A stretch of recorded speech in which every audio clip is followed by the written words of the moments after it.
As a founding faculty member of Thaden School in Bentonville, Arkansas, and the inaugural chair of the World Languages Department, he cultivated a curriculum that has emphasized spoken Latin since the school's inception in 2017. He is dedicated to integrating archaeology into his teaching, co-developing innovative courses such as the culinary and cultural roots of Western civilization. His interdisciplinary courses and projects bridge language, history, and archaeology, and he fosters engagement through student-centered activities, including games and a spoken Latin lunch. As a participant in the Paideia Institute's Living Latin in NYC conference in 2019, and later the Living Latin in Rome program in 2022, which I also attended with him, he had the opportunity to connect with many other Latin speakers. Paideia's Rome program motto, loci and locis, inspired him to create a graffiti project for his Latin students, providing them with a creative way to engage with the language and participate in creating Thaden's loci and locis. These initial students later attended Living Latin in NYC in 2023, allowing them to connect with fellow Latin speakers and deepen their understanding of the language in an immersive environment. Robert is thrilled to present the latest iteration of his graffiti project with his current students at Living Latin NYC 2025. Let me allow my good friend Robert to speak. Thank you very much. I appreciate it. And thank you all for joining me today to discuss creating passages and places in Arkansas. As you can see here, this is our beautiful school, Thaden School, founded in Bentonville, Arkansas, the northwest corner close to Missouri and Oklahoma. The gorgeous campus you see here is not actually where we began in 2017, but across the street in what is now our soccer field and athletics complex, known as the barn, we began in portable units affectionately called trailers by our students. And so a good portion of this will harken back to the origin of Thaden and how some of these graffiti can capture a little bit of our origin as those students have now graduated who started their Thaden career in the trailers, and many of the faculty and administration have moved on to other things. So finding a way to capture part of our origin through the medium of graffiti. Now, this project really came to life when I attended Living Latin in Rome in 2022. I was really struck by two activities we did. The first was walking all the way across the city of Rome to see all of the obelisks and read the inscriptions on them. The next was a tour of the fountains, which ended on the Janiculum Hill, where we read all of the inscriptions and looked out over the city of Rome. Thought, wow, this type of ambulatory learning needs to come to Thaden. There has to be a way to incorporate this somehow into our school. And I think it all came home when we were in Verona. That happened to be the trip we took in this year's iteration. Sitting on the steps of the Basilica of San Zeno Maggiore, you can see our very own Matthew McGowan and Jenny Teichman led us. Be a little louder. Yes, absolutely. So Matthew McGowan and Jenny Teichman led us in a reading of Cornatus Notarius's Vita Zenonis. In this particular passage, the titular saint of this basilica saved somebody from drowning in the nearby river that we could see from the steps of the church. And so thinking, how could we engage storytelling in places where events happened in Arkansas using Latin? And so I began, once I returned from the program, to scour through ideas and came across, graffiti. This would be a really good and creative outlet for students to create something meaningful to them in an ancient style, in Latin, and relevant to our school. So I first started with the Ancient Graffiti Project website, an NEH-funded initiative. And all of these on this page are links. I'm happy to share this with anyone afterwards if they're interested. The Ancient Graffiti Project website, if you're not familiar, has a huge collection of the graffiti from both Pompeii and Herculaneum. And after examining a lot of what they had to offer, I found a beautiful section that was titled Teacher Lesson Plans. So I found one of the lesson plans actually geared towards college students and adapted it slightly for my Latin 5 students. In this, they went to both Pompeii and Herculaneum, and they selected 3 buildings and noted what was that building, what was its probable function, and what types of graffiti were more commonly found on those types of buildings. Once they had completed this search, they had some time to search other graffiti based on theme, etc. We found some really fun ones that we were able to translate as well. Then we had to practice writing in this cursive style. So thankfully, the Latinum Institute on YouTube has 2 great tutorial videos that walks you through the process of writing in a cursive graffiti style. Now, there are graffiti styles found at Ostia, but similar enough that they worked well for this particular project. After our students practiced writing out several poems, like Catullus 5 in this different style, they were ready to dive into figuring out what they wanted to create. So we discussed the guidelines, and the guidelines were you each create 3 graffiti, and you must create 2 copies of those graffiti, one for me to keep for posterity's sake, and the other to go in the location where you wish it to be displayed. So they had to determine what it was they wanted to say. Based on their findings from graffiti locations at Pompeii and Herculaneum, where should it be placed within our school? Does it conform to these ancient standards of where these types of graffiti were commonly found? And then after that, the more important guideline was how is it both related to you and to the school? So the students needed to generate their own graffiti. They needed to write it in a way that looked like Roman graffiti, and it needed to have, in many ways, kind of like an ancient theme or core to it, but somehow reference their time at our school related to Thaden. Okay? Now, once they had come up with the graffiti they wanted to choose, this PDF, Zangemeister, is easily accessible on the Ancient Graffiti Project website. This is only the top half of the document, but it has different graffiti styles listed out that are found all across Pompeii. And so we chose the charcoal medium on butcher paper so I could laminate them and keep them for as long as I wanted. They wouldn't fall apart. So the students chose their respective hand style. Each graffiti ideally had its own different type of style, but if there was one that really spoke to you, you could write all of your graffiti in that style, and then they got to work. And the objective, of course, was to create this corpus of inscriptions. So this image, and surprisingly few of these images exist that I could find, are from our trailer days, so to speak. One of the students in the second year, one of the last students to have started his career in the trailer campus, wrote about a particularly delicious meal he had. We did not yet actually have a kitchen facility, so we catered a lot of our food. And if it were a special occasion or an upcoming holiday, we might actually get something nice and fancy. And 6 years later, this student remembered a roast carving station with mashed potatoes and macaroni and cheese. And come to find out, you can see from the last couple of lines, this lunch holds a special place for my grade as it was a meal served at Thaden during the trailer days, but has not been served since the opening of our new campus.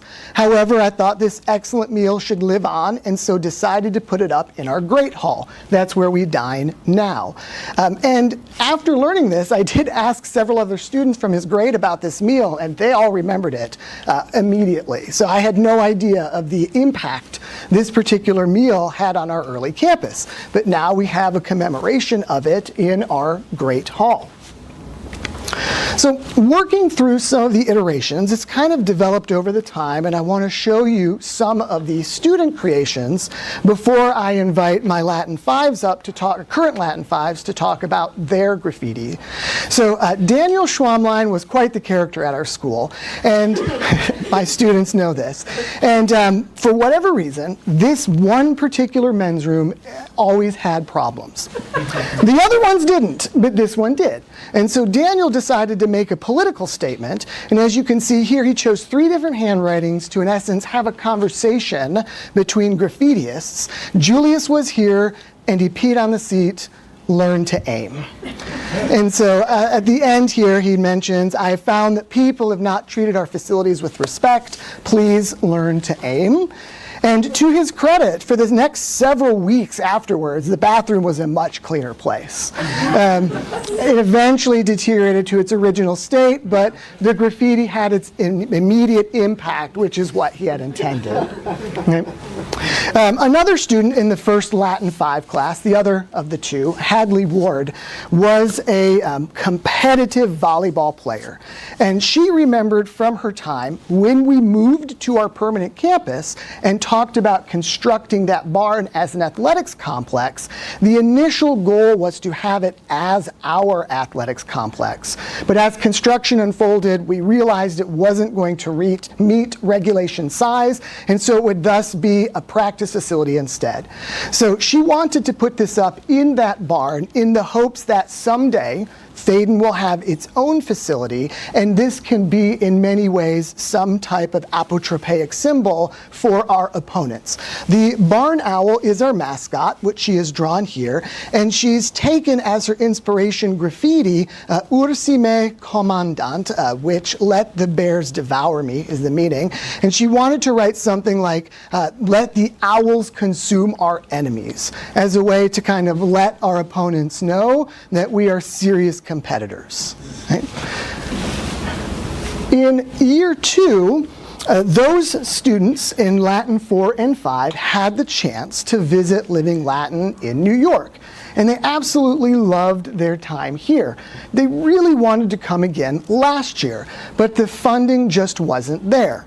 So Finn Callender, who was a Latin 4 at the time, decided for his Latin 5 graffiti project to beg administration for the funds to attend Living Latin in New York.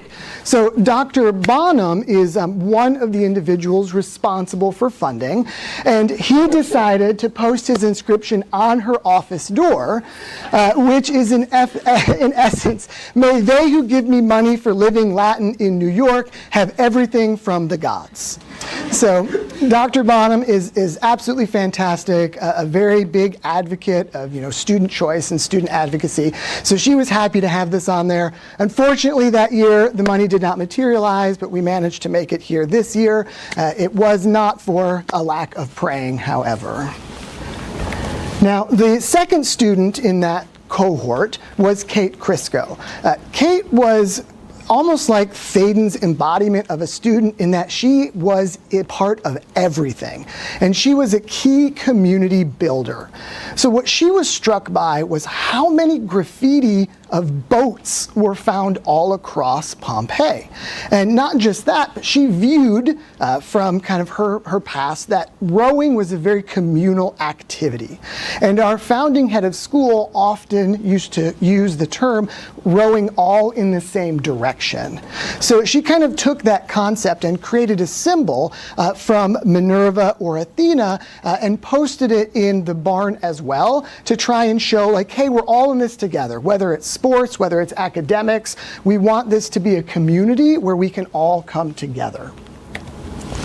The last student in that second cohort, Hunter Waltz, so I should note that of those first 5 graffiti, one of each of the 3 that the students had to create was dedicated to our founding head of school, Dr. Clayton Marsh. He taught several English electives, the most popular being Moby Dick. And it just happened that year that all 3 of those Latin 5 students were in his Moby Dick class. And so Hunter thought it would be great, because he was very interested in the relationship between Ishmael and Queequeg, to make this inscription to post in Dr. Marsh's office as a way to say, hey, I really enjoyed this class. Unfortunately, Dr. Marsh moved to be closer to family at the end of last year, and he took those 5 inscriptions with him. So I was very glad that each had to write 2 apiece so I could have one. So this one is staged because the original is no longer with us. It is somewhere in New Jersey right now. So with that, we have completed our third iteration of the graffiti project this year, back in September, late October. And we have the good fortune of our Latin 5 students here to talk a little bit about their piece that they chose for this year and its significance to Thaden. So I'd like to introduce first Robbie Apple.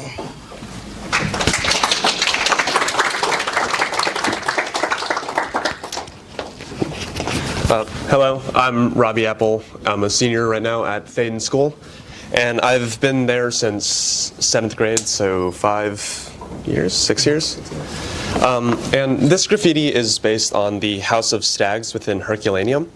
And the House of Stags is one of the most elaborate villas that was excavated in.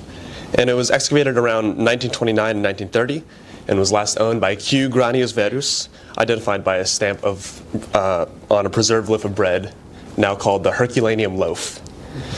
The House of Stags was named due to the elaborate marble sculptures of stags within the villa's peristyle. Fittingly, there are several graffiti of crudely drawn stags around the house. And I wanted to evoke this within my graffiti. And as you can see, there's a very goofy looking owl right there.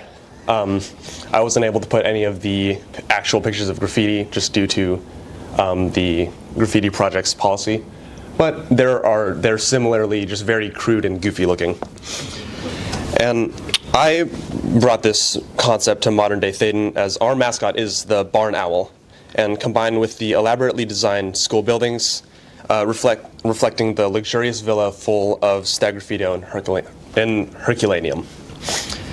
Just as much of this graffiti in the House of Stags was near the peristyle, my graffiti lives near the center of Thaden's campus, right here within the Great Hall. Thaden's Great Hall acts as an elaborate centerpiece for Thaden, and as you can see here, it's very grand and attention-grabbing.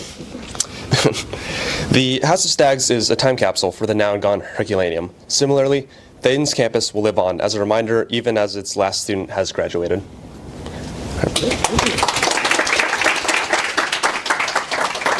And Austin Krug. Hi, my name is Austin Krug, and I'm a senior at Thaden School, and I've also been here since 7th grade, so taking Latin for a long time.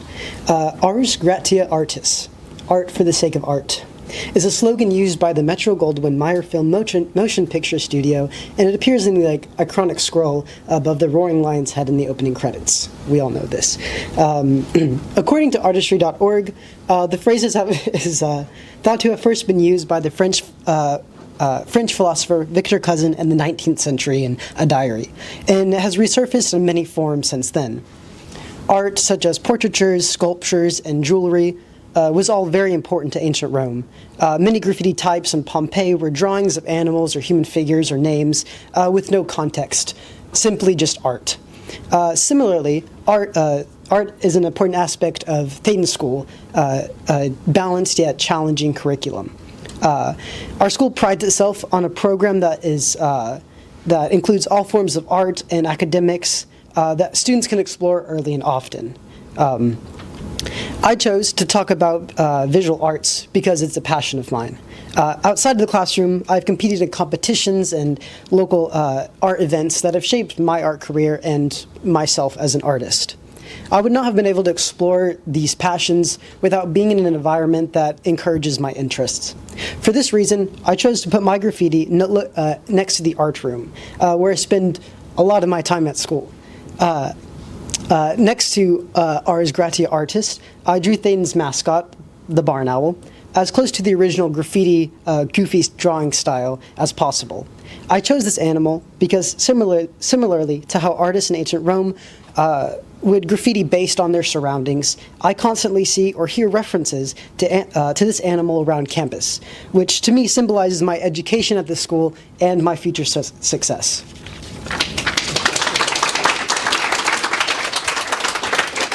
And to finish us off, Amelie Herndon. Salvete, my name is Amelie Herndon. I'm a junior here, and I've been studying Latin for around 4 years. So, for my graffiti, I wanted to commemorate a personal achievement, which was performing solo for the first time the song By the Sea from the musical Sweeney Todd, the Demon Barber of Fleet Street, at our school's 2024 Thaden Harvest Festival. So, Harvest Fest at our school is an event where food, art, music, and local culture come together to create an amazing celebration of the fall season. So that same fall, I've been a part of a course that was called Vocal Styles and Musical Theater, in which students worked closely on singing and performing skills, both as an ensemble and individually. We were given the liberty to choose our own solo songs, and I chose By the Sea from Sweeney Todd because, for one reason, Sweeney Todd is my favorite musical, and I also thought the song would challenge my vocal abilities. Over the trimester, my confidence and knowledge in the technical aspects of singing blossomed, and I feel like I came into my own. And my practice culminated at the Harvest Festival that year. I think it went pretty well. It is something, performing like solo singing was something that I've always wanted to do, and so I'm glad that I finally got to do it last year. So for the graffiti itself, when selecting inspiration, I wanted to choose something that reflected how I felt about the musical, how I felt about like my singing, and something interesting that I found at the Via del Abbondanzo was a graffiti, and that was written Folones ululamque cano, non arma virumque. I'm sure many of you recognize the phrase arma virumque cano from the first lines of the Aeneid. And I thought that this graffiti, to my mind, it brought imagery of like parody and contrast, because like singing of dry cleaners and the owl is a lot different than of arms and the man. And that's also kind of how I felt about Sweeney Todd, that it was a contrasting musical to many that I had seen before. And so here I have written Cultros spumaque canto, non spei iurisque. And as you can see up here, I have it written in verse. I didn't put it that way myself. Dr. Conn helped me write it in verse. But a few months later, after I did the project, the performance was done, the project was done, I learned about Latin poetry for the first time. Well, not really for the first time, as Latin poetry is a huge part of Latin, but I learned about verses like dactylic hexameter and elegiac couplets, and I really enjoyed it because I'd found poetry daunting for the longest time. I was scared that I wouldn't be able to recite it and that I wouldn't get it easily, but now poetry is one of my favorite things that I've learned in Latin so far, and definitely my favorite thing this year. So I'm glad that my graffiti could like both commemorate my knowledge in English singing and Latin singing. And so in verse it would be Cultro spumaque canto, non spe iurisque.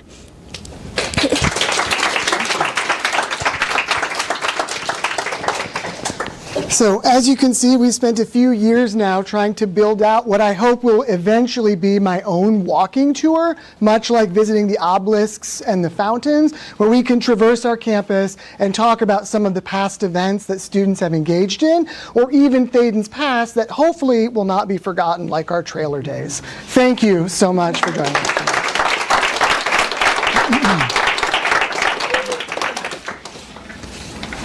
Yes. I think this is extraordinary. Congratulations. I'm curious about the school and the sort of the program within the school. How many graduating seniors are there, and of them, how many take Latin? And have you seen that grow over the period that you've been teaching there? So yes, over the period, our Latin program has slowly grown incrementally. Right now, we're about 330 students. And so the students have the choice to select between Spanish, Mandarin, and Latin in 7th grade.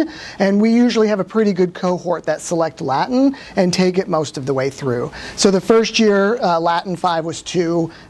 Next year, it was 3. This year, it's 3. Next year, it's likely to be 4 or 5. And then we got in Latin 3 right now a cohort of 16, 15 students. So yes, we've been able to increase the program, and the school has been incredibly supportive of a spoken Latin program as well. So thank you. Yes?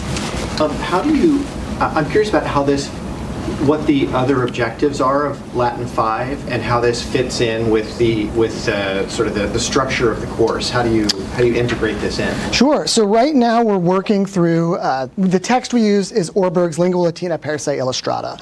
And right around chapter 33, we're introduced to graffiti in the form of verse. And so that's our introduction to kind of graffiti as a whole. And so we just use it as a way to kind of tie in the cultural aspect. What were the daily lives like? You know, the scene is a dinner party. Let's look at Pompeii. Let's look at some of the houses they have there and talk a little bit about the cultural aspect as well. So that's how it fits in, is kind of the cultural aspect in tandem with chapter 33 and the introduction of actual graffiti right there. So.